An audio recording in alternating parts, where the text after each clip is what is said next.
عن أبي هريرة رضي الله تعالى عنه قال قال رسول الله صلى الله عليه وسلم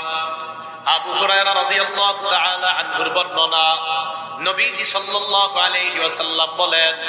ইয়াতি আলান নাসি জামান,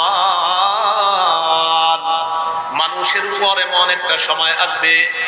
লা ইউবালিল মারউ মা আখাযা মিনহু, মানুষ যাচাই বাছাই করবে না কোত্থেকে সে উপার্জন করে,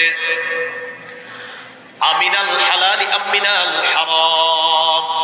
নবীজি বলেন এমন একটা সময় আসবে যে সময় মানুষ পরোয়া করবে না, হালাল কামাই করলো না হারাম কামাই করলো পরোয়া করবে না, পকেটে আসলেই হয়, হালাল হোক আর হারাম হোক এটা পরোয়া করবে না। এই যুগ নবী বলছে আসবে, আপনারা বলেন এটা কি আসবে? তাখরিজ শরহিস সুন্নাহ একটা কিতাব, এই কিতাবের 4113 নম্বর বর্ণনা।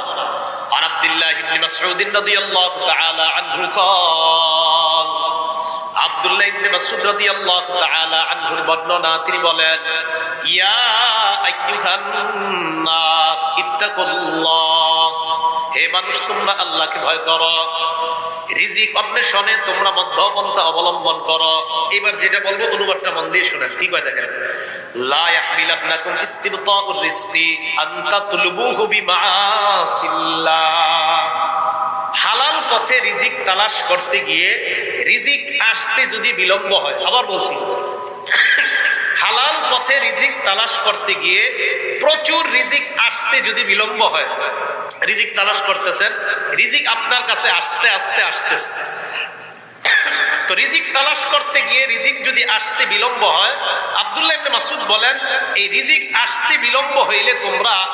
তাড়াতাড়ি রিজিক উপার্জনের জন্য কোন নাফরমানির পথ বাইছে নিবা। আবার দেখেন কি কয়, লা ইয়াহমিলান্নাকুম ইস্তিবতাউর রিজকি,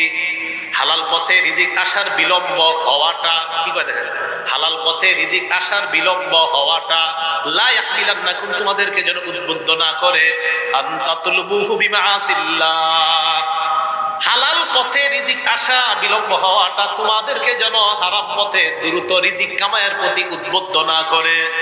দোস্তে বলবে, কি রে কি করস, টাকা পয়সা নাই এত, আর বলিস না, ক্ষেত খামার করি কোনো মতে আসে আর কি, আরে আমি কিছু সিস্টেম শিখে আসি, নিয়ে গেছে বাজারে, বাজারে গিয়ে কিছু কিছু সিস্টেম শিখাই দিছে যে এই সিস্টেমে তাড়াতাড়ি ধনী হওয়া যায়।